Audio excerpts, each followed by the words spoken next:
Hello everyone! Along with posting my own video tutorials to this YouTube channel, I've decided to host trainers who I greatly admire and who are experts in their field.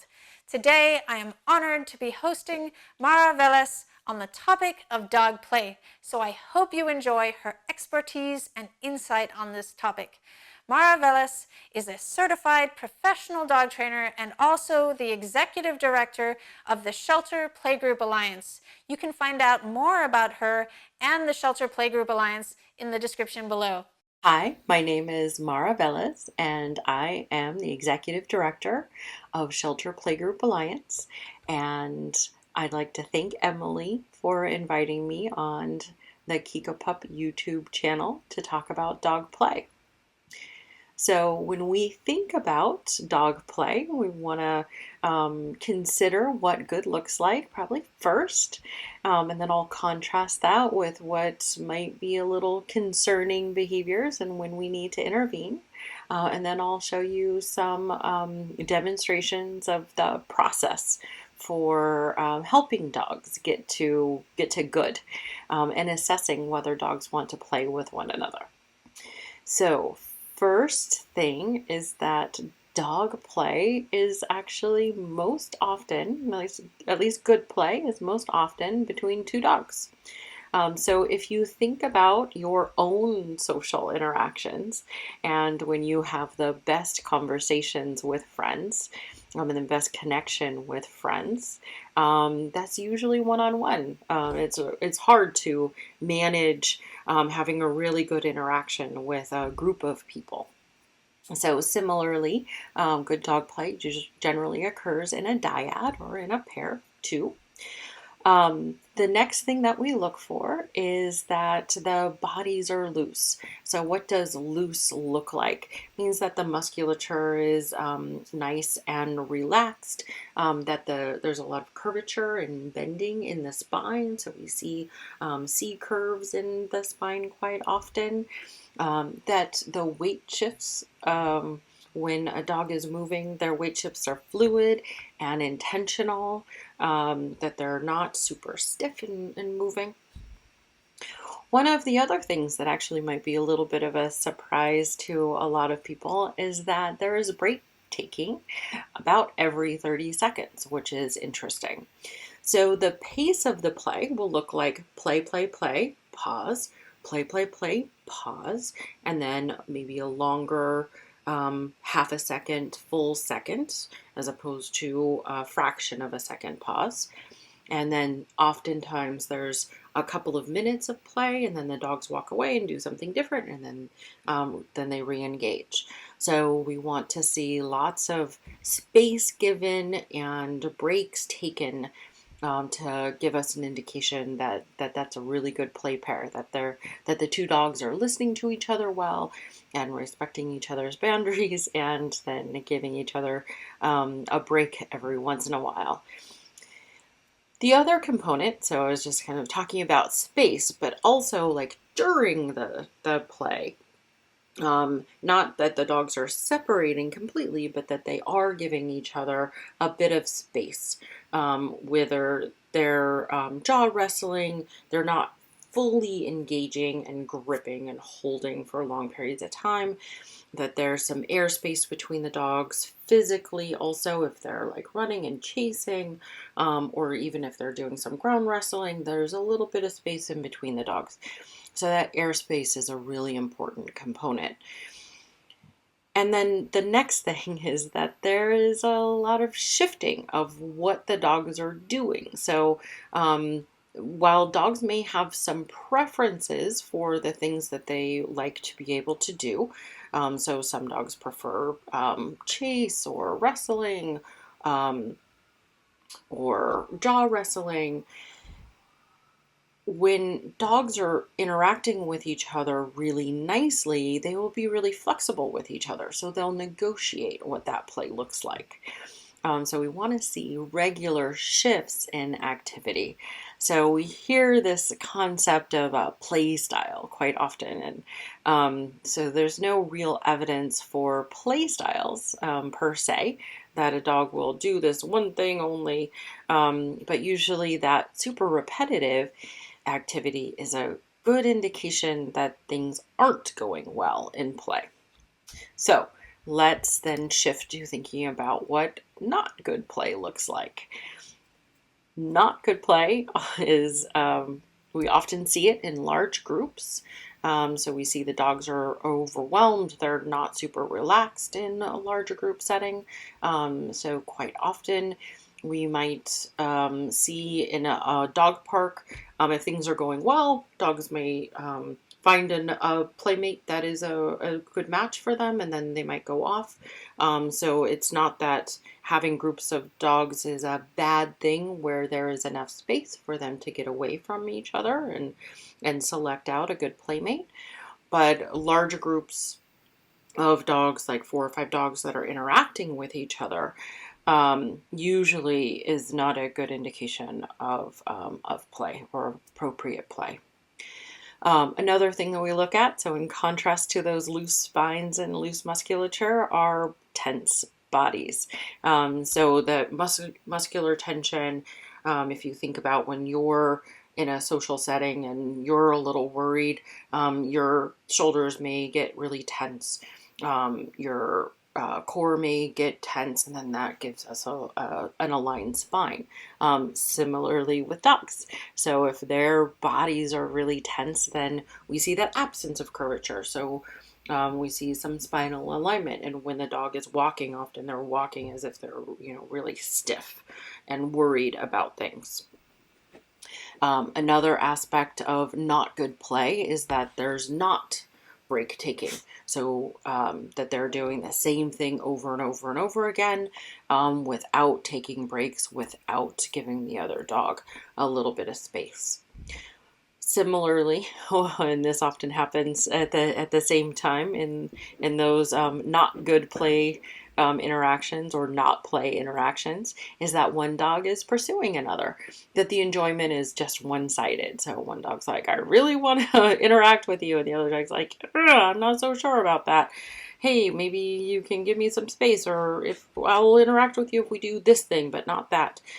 So when we see enjoyment is just one-sided, then that's an indication that we should probably take a break and remove the dogs, and then see if we can help them learn. We definitely can teach good play operantly, help them learn to interact with each other appropriately. So now that we've discussed what good play and not good play looks like, so you're wondering how to start that process and ensure that your dog or a dog that's in your care is matched with an appropriate playmate, and then that the play is managed well. I had mentioned that we can operantly teach good play with social dogs who are interested in being around other dogs. Our first step is to make sure that we have all of the things that we need in order to do that well. So a couple of things that probably not be surprising is that have a treat pouch that has food in it, because we want to reinforce or reward appropriate behaviors so that we can see those behaviors increase. So we can get some of the dog's favorite treats, put them in our treat pouch. You can use a clicker or not. You can mark it with just a yes, or you can mark good behavior with a clicker. So whatever your preference is in order for that.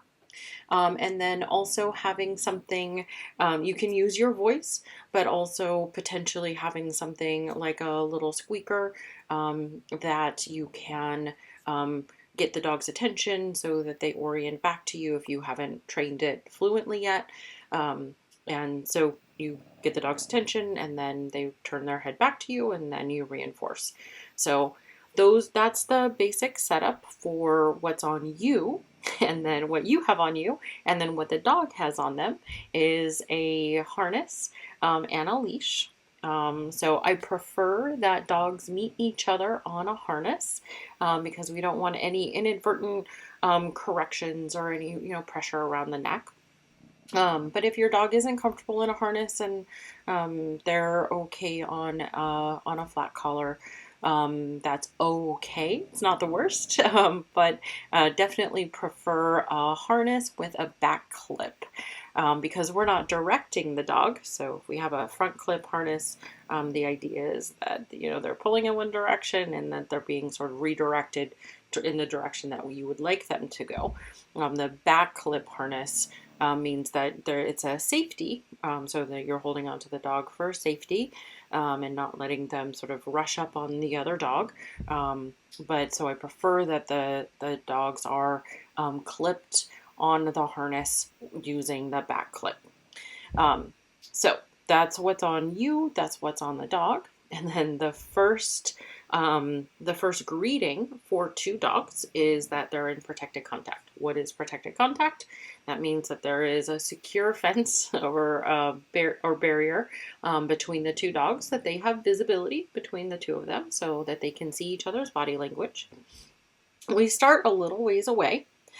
And because we want to slowly walk the dogs to each other, and we want to be able to see any shifts in behavior. So as the dog is approaching the other dog, are they giving any indications that they're uncomfortable with the dog that they're being introduced to? So we want to look for any head turns away, any full body turns away, excessive sniffing on the ground, anything that we might catalog as a displacement behavior. So we want to make sure that that dog is nice and relaxed, that they're comfortable, they see that other dog, they're interested in meeting them, but we're putting some barriers in place so that if one of the dogs all of a sudden or becomes uncomfortable, that everybody is remain safe. The dogs are very aware that there is much more safety behind a fence, so that sets them up for a nice and relaxed initial greeting. So let's say that everything is going really nicely, that the dog sees the other dog, they're nice and loose. As you're approaching, you can squeak the squeaker or say, the dog's name, and then they orient to you. So we want to see that as you're making the approach, that they're able to be redirected towards you, that they're not so focused on that other dog that they can't have their attention diverted. So we want to do a couple of attention diverting just to test that and make sure that's an assessment of their arousal level in greeting that other dog. So we want them to be like a relatively calm, like, oh, hey, how's it going? Not like, oh my God, right? So nobody wants to be greeted like that. I'm a pretty high extrovert, and I don't even want to be greeted by that like that. So we want, just oh, hey, how's it going? Greet. So that, oh, hey, how's it going? Greet is a slower walk up to. We want to be able to redirect their attention, and then we allow a couple of seconds at the fence and then assess what their behavior looks like. So just like with good play, there's a couple of things in that list that I talked about earlier where we want to see the spines nice and loose. We want to see the musculature nice and relaxed.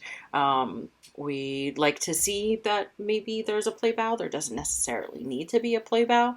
But when we're looking from behind, because that's going to be our view when we're holding the leash, if we look from behind, we want to see that spine is nice and flexible, that the tail is wagging nice and wide, and so that there's that the tail is kind of wagging the dog.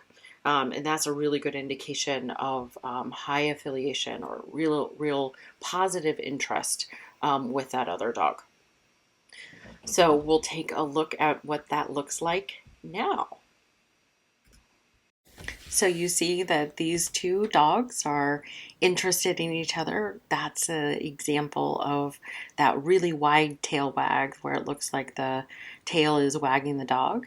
And we also see that we're able to get the dogs to move away from each other. So those initial greetings are just a couple of seconds at the fence, and then take a break and then come back to the fence. So we're looking for, just like this dog is demonstrating to us, some really nice soft body, some really lovely greeting behavior. Here's another example of a fence greet that I'm testing to see if she can come back to me from looking at that other dog. You see that she's super excited in greeting the other dog. This is some of the behavior that we want to see, some really loose and bouncy bodies. But before I bring her into the next step, which is in semi-protected contact, which is with leashes, I want to see that she can get her attention diverted from that other dog. So then what's next? So we'd have a semi-protected contact greet. So we take the dogs on their harnesses and leashes and bring them into the space together.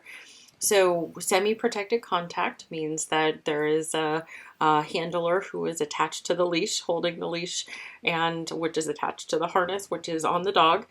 So that's what makes it semi-protected contact, is that there's still some amount of safety that that is in play.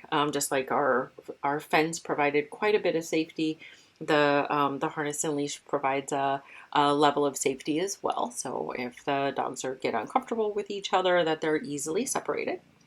So when we're bringing the dogs in for the semi-protected contact greet, then we're looking for the same behaviors. We want to see that the bodies are nice and loose, and that the musculature is nice and relaxed, that the spines are nice and relaxed.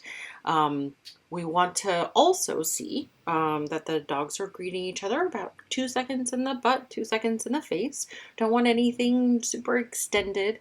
It would be just like a somebody shaking your hand for an excessive period of time, probably like more than 2 or 3 seconds, starts to feel a little uncomfortable. So same too with dogs. So the most polite greeting is about 2 seconds at the butt, 2 seconds at the face. So if we see that a dog is sniffing for too long, then we can still use our same redirect. So we can ask for the attention to be put on us. So we and then we reinforce that. So we can either use our squeaker or our voice, whatever our recall is for the dog, and then ask them to turn back to us, break that greeting, and then we can come back to sniffing, to either greeting that other dog, or then the next thing that we'd want to see after that 2 second would be then a play initiation, or an indication that the dog would like to do something else with the dog in the present. So that a good interaction doesn't necessarily even mean that the dogs are playing together. Just that they're hanging out, they're going and investigating things together. So all of that is still really good. Any positive interactions between the dogs. It doesn't necessarily need to be a play type interaction for it to be a good interaction. So now we can take a couple of moments and look at some semi-protected contact greets. In this interaction, we have 2 young dogs who are going to meet each other in semi-protected contact. So you see a little bit younger dog coming in, and I'm the one who's holding the brindle dog. So the brindle dog is a little bit bigger, so we want to keep him from overwhelming the little younger pup. You see that every time that he's looking, I'm feeding, and I'm just using the leash as a safety mechanism, and also not allowing him to go too far. In our next interaction, you see 2 adult dogs. You see this lovely girl here who is going to meet a little Chihuahua. So we see that couple seconds. So a couple seconds at the butt. And he's going in for a little bit longer of a sniff than she'd like. So we're just moving them away and then reinforcing her for coming back. So not a horrible greeting, but the Chihuahua went a little long. So after those initial greets, So after that phase of initially greeting, and we see that the dogs are still really interested in interacting with each other, then we can shift into a more play management type phase of the greeting. So if we look at the phases as being kind of three phases: semi-protected contact, semi-protected contact, and then play management. So in play management, we're going to be looking for the time when we can perhaps drop leashes and have leashes drag for a little while. So if the dogs are playing nicely with each other, then we look for the moment that we feel really comfortable, that it's going to go pretty well, that they're able to be. So the criteria for that is that they're responding to our prompts to move away from the other dog, or taking breaks on their own so that we can reinforce breaks. And then the next step is, if we're seeing that all of that is going well for a couple of minutes, and then we can take the leashes off. So we leave the leashes as a drag, as a drag line, as a way of providing some amount of safety. So if we need to pick up the leashes and direct the dogs away from each other, that we have that option, that it's an easy option. And then if everything goes well, then we look to removing the leashes.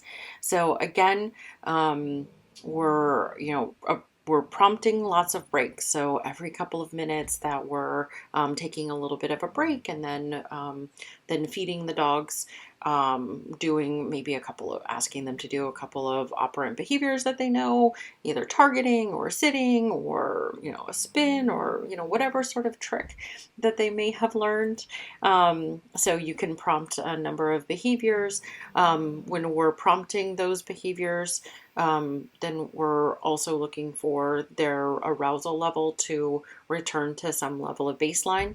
So that interrupting the play behaviors is a really good arousal management tool, so that the play doesn't get like super excited and then the dog starts to get into repetitive type of behaviors, or that the space closes a little bit, or they start biting a little bit harder. So that is really the impact of arousal, or not managing arousal, is that the play can kind of go sideways. So if we want to keep the play safe, then we manage that arousal really well. So let's look at a couple of examples of that. So here's a great example of two dogs who are greeting each other for the first time. They already had their protected contact greet. Now they're coming in for semi-protected contact. They're very interested in each other. Look at those bodies are just sort of flipping around. So nice musculature, nice relaxed musculature. The bodies are kind of bouncing around. We don't see one dog really overwhelming the other dog. We did see that striped dog was kind of pursuing. He put his paw over, and then that was a little bit of a break. So it gave the handlers an opportunity to pick up the leashes and force a little break, and then see if the dogs want to go back to each other. So asking whether the dogs want to go back to each other is what we call a consent test. So if one dog starts to avoid the other dog by turning their head away, then we would interrupt. But in this case, both of the dogs are interested in continuing the interaction. So the handlers are dropping the leashes and then picking them up as they need to. So we see some investigation on the part of the black dog, and then re-engagement of like, hey, how's it going? This is a little bit of a prolonged sniff, so that's a little bit rude, but the lighter color dog doesn't seem to mind too much. He's allowing that to happen, and then turns, and then we have some play solicitation from the two dogs. So we're then giving them an opportunity to to interact with each other, and then still take breaks, come back to a handler and get some food. And so through this slow process of introducing, taking lots of breaks, then we see that the dogs are learning how to do that on their own. So we have the darker color dog is coming back, and then looking at the lighter color dog. And this is really what we want to see between the interactions, that they're both enjoying each other. You look at her tail has a nice wide sweep, that she's not on, that neither of the dogs are on top of each other, but they're enjoying sharing space with each other. And then they have some moments of play. So this is actually what appropriate play looks like, is a little bit of bouncy interactions, and then moving away from each other, a little bit of bouncy interactions, and then moving away from each other. And this is that space that I'm talking about. So again, I want to thank Emily for inviting me as a guest on the Kiko Pup YouTube channel to talk about dog play. We actually do, so Shelter Playgroup Alliance, the organization that I'm the executive director of, we have a lot of resources for you. So if the dogs that are in your care are not playing similarly to the dogs that you saw today, then we do have some guidelines. So again, play is a behavior. Appropriate play is a behavior that you can shape, so you can teach it through operant conditioning. So we do have our guidelines that are on our website, Shelterdogplayorg. We also have series of live workshops. So those are about every 6 weeks. They're 2 5-hour sessions where we really examine, we go in depth on play behaviors, dog body language, and management of play. So this is just a little excerpt of what we teach. All of those workshops are free, and they're open to anybody who'd like to register. So you can go to register at shelterdogplay.org. And so I'd like to thank you for spending some time with me today and learning about dog play, and a huge thank you to Emily and all of the amazing work that she does in educating people on how to use positive reinforcement for training behaviors. So thank you so much, Emily, for all that you do and for inviting me on today. So enjoy your time with your dogs and enjoy managing play. It's super fun. I hope you enjoyed this presentation as much as I did. Don't forget to check out the written description below for more information on dog play. See you next time.